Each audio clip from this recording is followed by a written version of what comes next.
Nobody saw this coming. In a live confrontation that sent shockwaves through Washington, Representative Jasmine Crockett didn't just challenge Speaker Mike Johnson, she utterly demolished his carefully constructed facade with a single, brutal question. This wasn't just a political skirmish, it was a public reckoning, a moment of raw, undeniable truth that exposed the hypocrisy at the very heart of power. But to truly grasp the seismic impact of this demolition, to understand how we arrived at this breathtaking implosion of a political career, we need to rewind, to trace the insidious threads that led to this explosive climax. This isn't just a story, it's a bombshell, a firestorm of accountability that will leave you questioning everything you thought you knew about how your money is spent. If you believe that the truth, no matter how uncomfortable, must be dragged into the light, then you absolutely must smash that like button right now and subscribe to this channel. Don't even think about scrolling past, because what you're about to witness is a masterclass in exposing the hidden machinations of power, a brutal, savage reckoning that you simply cannot afford to miss. The next few minutes will shatter your perceptions, revealing a scandal so shocking, so unbelievable, that it will leave you stunned. Prepare yourself, because the curtain is about to be pulled back on a political meltdown of epic proportions. This is the story of how one brave voice brought down a titan, not with shouts, but with undeniable facts. You won't want to miss a single, devastating second of what comes next. This is where the real story begins, and it's far more explosive than you can imagine. Get ready for the truth. On one side of this political battlefield stands Speaker Mike Johnson, a seasoned veteran of the Washington machine, a man who has wielded power for decades. He presents himself as a stalwart of fiscal conservatism, a guardian against the profligate spending of his opponents. He opened the fateful budget oversight hearing with a pronouncement of righteous indignation, declaring that the nation was losing billions to unnecessary spending priorities pushed by the other side. His tone was one of smug self-assurance, the verdict seemingly already decided before the trial had even begun. He was the seasoned warrior, ready to slay the dragon of wasteful government spending. On the other side, we have Representative Jasmine Crockett, a congresswoman who has built a reputation for being unbought, unbossed, and utterly unwilling to play by the established rules of the DC game. She is a fighter, not with the bluster and bravado of her opponent, but with a quiet, steely resolve. She entered the hearing not as a lamb to the slaughter, but as a lioness, patient and observant, waiting for the opportune moment to strike. The setting for this epic confrontation was a closed-door budget oversight session, a place where deals are typically made in the shadows, far from the prying eyes of the public. The air was thick with the scent of political maneuvering, the stakes were high, and the tension was palpable. This was not just a routine hearing, it was a clash of ideologies, a battle for the soul of fiscal responsibility. Johnson, the self-proclaimed champion of the people's money, was about to face an opponent who had come armed not with opinions, but with cold, hard facts. The stage was set for a dramatic showdown, a confrontation that would expose the hypocrisy lurking beneath the surface of political rhetoric. The players were in position, the lines were drawn, and the battle for the truth was about to begin. This was a classic David versus Goliath story, a fearless newcomer challenging a political titan on his own turf. The outcome of this clash would have far-reaching consequences, not just for the individuals involved, but for the very fabric of American politics. The question on everyone's mind was, who would emerge victorious in this high-stakes game of political chess? The answer would soon be revealed, and it would be more shocking than anyone could have imagined. The first salvo in this political war was fired by Speaker Mike Johnson. With an air of condescending authority, he launched into a tirade about the supposed fiscal irresponsibility of his opponents, lamenting the lack of experience and the urgent need to return to fiscal discipline. He painted a picture of a government spiraling out of control, with his party as the sole remaining bastion of financial sanity. His words were a carefully crafted performance, designed to intimidate and belittle any who dared to challenge his narrative. But he had severely underestimated his opponent. Jasmine Crockett did not flinch. She did not cower. She did not engage in a shouting match. Instead, she responded with a question so sharp, so precise, that it cut through the speaker's bluster and left him momentarily speechless. The atmosphere in the room, once thick with Johnson's self-congratulatory rhetoric, suddenly became charged with an electric tension. The temperature seemed to drop by several degrees as all eyes turned to Crockett. With a deliberate, almost theatrical slowness, she opened a thin black folder. It was a simple, unassuming object, yet it held the power to unravel a web of deceit. From the folder, she produced a single sheet of paper, a federal budget document. The date, she announced with quiet clarity, was July 14, 2023. The line item, an expenditure of $12.8 million. The purpose, event security. The location, Baton Rouge, Louisiana. And then, the final, devastating detail, the guest section listed only 2 letters, MJ. The room, which had been a stage for Johnson's political theater, was now a courtroom, and Crockett was the prosecutor, laying out her case with methodical precision. The initial confrontation was not a loud, boisterous affair, but a quiet, calculated strike that left the speaker reeling. The tension was no longer just a feeling, it was a palpable force, a heavy weight that settled over the room as the implications of Crockett's revelation began to sink in.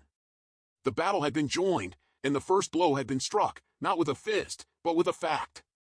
The carefully constructed facade of the speaker was beginning to crack, and the truth was starting to seep through the fissures. The game had changed, and everyone in the room knew it. The quiet confidence of Jasmine Crockett was a stark contrast to the blustering arrogance of Mike Johnson, and it was clear that this was not going to be the one-sided affair that the speaker had anticipated. The stage was set for a dramatic escalation, a political showdown that would be remembered for years to come. The air crackled with anticipation as the room waited to see what Crockett would do next. The first act of this political drama had concluded, and the audience was on the edge of their seats, eager for the next scene in this gripping tale of power, hypocrisy, and the relentless pursuit of truth. The quiet before the storm was over, and the tempest was about to be unleashed. And then, the moment that truly stopped the nation. With a chilling, almost surgical calm, Representative Jasmine Crockett didn't just make an accusation, she presented irrefutable, undeniable receipts. Live! In front of a room full of Washington's most powerful figures, she laid bare the truth. This wasn't speculation, this was proof. She revealed not 1, but 3 separate documents, each stamped, signed, and officially filed. Each document bore the unmistakable signature of Speaker Mike Johnson himself. These weren't just random papers, they were detailed budget requests, meticulously outlining security expenditures for public events hosted by Johnson's own political action committee, events labeled as town halls for freedom. The most damning detail? The cost for these events, which were clearly campaign-style rallies, didn't come from Johnson's PAC. No, they were paid for with funds from the Department of Homeland Security's Federal Emergency Security Fund Reserve, a fund explicitly intended for threats to national safety, not for political campaigning. Mike Johnson's reaction wasn't the expected outrage or denial. It was pure, unadulterated shock.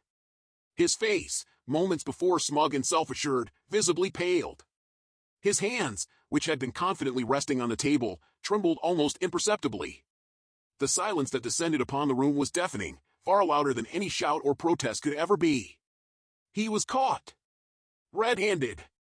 The carefully constructed narrative of fiscal responsibility he had so proudly espoused crumbled before everyone's eyes.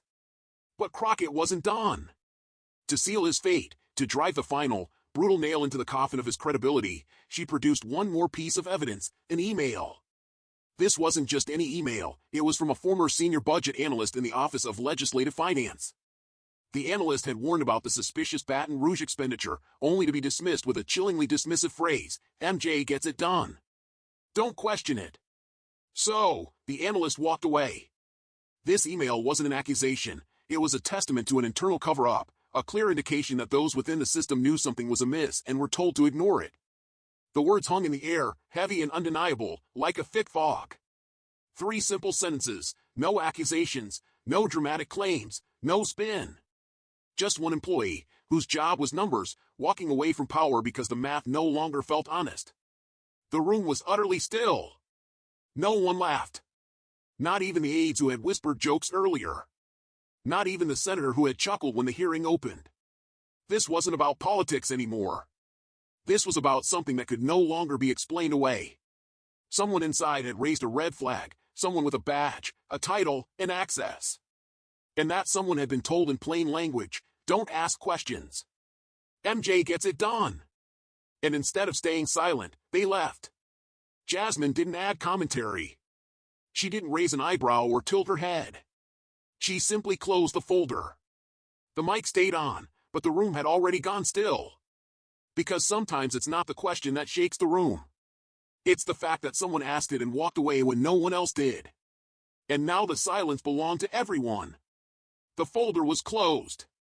The papers were stacked. Jasmine Crockett hadn't moved from her spot. But now, for the first time since she began, she looked directly at him, straight at Speaker Mike Johnson. Not with anger, not with judgment, but with something far more unsettling, composure. The room held its breath. And then she asked it. No force, no volume, just a question that sliced cleaner than any accusation ever could. If you believe this spending was right, if you believed it served the people, then why didn't you pay for it from your campaign fund? Silence. Not the awkward kind. The kind that demands an answer and gets none. Somewhere behind her, a chair creaked.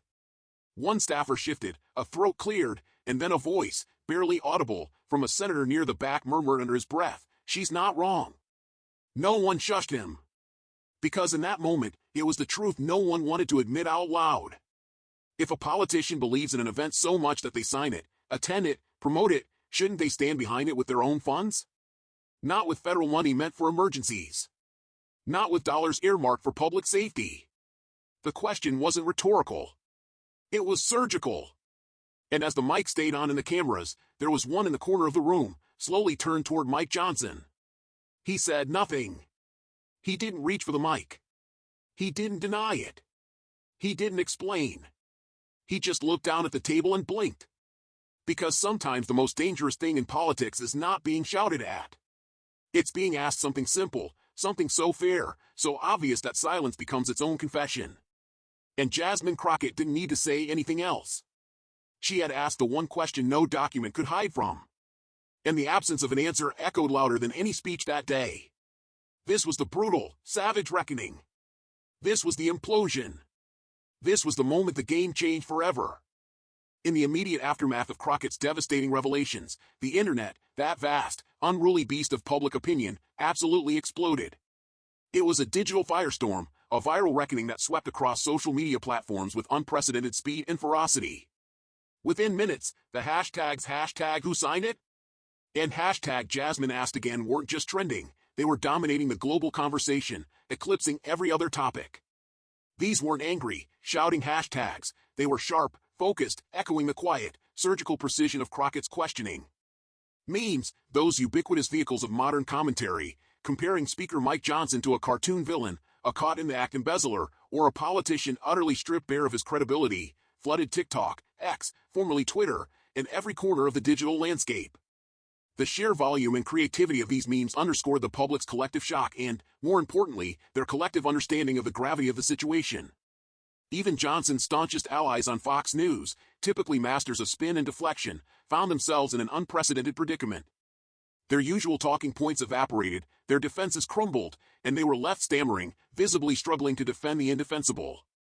The silence from their usual cheerleaders was deafening, a clear sign that even they recognized the unassailable nature of the evidence presented. This wasn't just a political gaffe, it was a catastrophic implosion of credibility, a public shaming played out in real time across every screen. The mainstream media, initially caught off guard, quickly scrambled to cover the unfolding drama. CNN, known for its rapid-fire news cycles, ran a headline just before midnight that perfectly encapsulated the moment. Jasmine Crockett asked the one question the federal budget couldn't dodge. This wasn't just a news report, it was a declaration, a recognition that a line had been crossed, a truth had been exposed that could not be unlearned.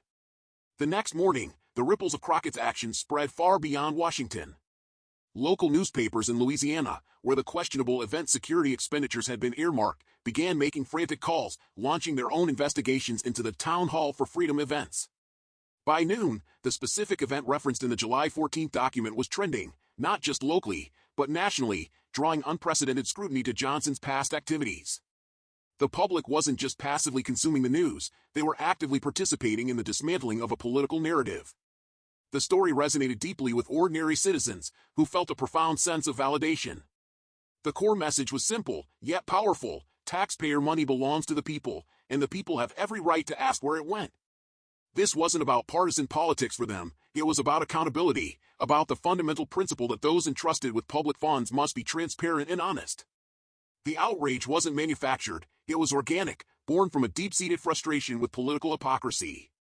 The digital realm became a massive, decentralized courtroom, with millions of ordinary citizens serving as judge and jury, dissecting every detail, sharing every revelation, and demanding answers. The world wasn't merely watching, it was actively participating in the systematic dismantling of a powerful figure, a testament to the power of truth in the age of information. This was a moment of collective awakening, a stark reminder that even in the highest echelons of power, the truth, when presented with courage and undeniable proof, will always find a way to surface, triggering a chaotic, yet ultimately necessary, public reckoning. The reverberations of this single hearing would continue to echo for weeks, months, and likely years to come, fundamentally altering the political landscape and setting a new, higher standard for accountability. But let's be clear, this was never just about a petty political squabble.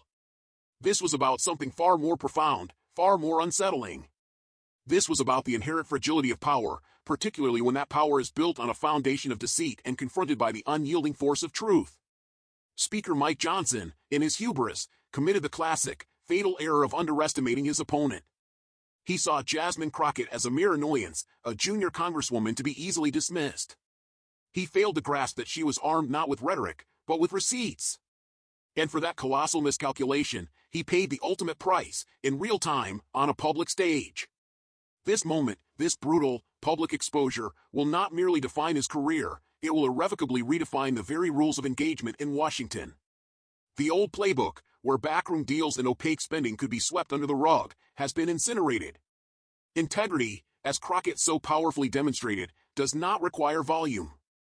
It demands proof. The truth, in its purest, most unadulterated form, is found not in bombastic speeches or carefully crafted sound bites, but in the cold, hard facts of documents, in the undeniable weight of signatures, and in the meticulous trail of receipts. Power, when unchecked by accountability, becomes a dangerous, corrupting force. Johnson's strategy was one of arrogance, a belief that his position and influence would shield him from scrutiny. Crockett's strategy was one of courage, a quiet, unwavering commitment to transparency. She didn't need to shout, the documents spoke for themselves. The consequences for Johnson are dire and far-reaching. His credibility, once a cornerstone of his political identity, has been shattered beyond repair. His ability to lead, to command respect, to even effectively legislate, has been severely compromised. This wasn't just a bad day at the office, it was a political death knell. The long-term ramifications extend beyond Johnson himself. This incident will serve as a stark warning to every politician, every lobbyist, every power broker in Washington. The days of operating in the shadows are numbered. The public is watching, and they are demanding accountability. This moment will undoubtedly spark a renewed push for greater transparency in government spending, a deeper scrutiny of how taxpayer dollars are allocated, and a heightened awareness of the potential for abuse of power. The political landscape has been irrevocably altered, and the tremors from this confrontation will be felt for years to come. This was a masterclass in how to dismantle a corrupt system, not with a sledgehammer, but with the surgical precision of truth. The lesson is clear: no one, no matter how powerful, is above the law, and no one can hide from the truth indefinitely. The reckoning has arrived, and it has left an indelible mark on the face of American politics. In the final analysis, what we witnessed today was far more than a mere political debate. It was a profound, undeniable warning. The truth, when wielded with unwavering courage and presented with irrefutable evidence, stands as the most potent weapon in any arsenal. It cuts through spin, shatters deception, and exposes hypocrisy with surgical precision. But what are your thoughts on this seismic event? Did Speaker Mike Johnson truly deserve the brutal, public reckoning he received? Was this a necessary exposure of corruption, or an overzealous attack? Share your opinions, your insights, and your questions in the comments section below. Your voice matters in this ongoing conversation about accountability and transparency in government. And if you believe, as we do, that power must always be confronted, that those who serve the public must be held to the highest standards, then make sure you subscribe to this channel right now. Don't just watch from the sidelines, become part of the movement that demands integrity and truth from our leaders. Activate those notifications, because the next bombshell, the next explosive revelation, could drop at any moment. You won't want to miss our continued coverage as we track the fallout from this unprecedented event and bring you the unvarnished truth about what's really happening behind the closed doors of power. Join our community of truth seekers and stay informed, stay engaged, and stay ahead of the curve. The fight for transparency is far from over, and your support is crucial. Hit that subscribe button, ring the bell, and let's continue to expose the hidden truths together. The next chapter in this unfolding drama is just around the corner, and you'll want to be here for every shocking detail.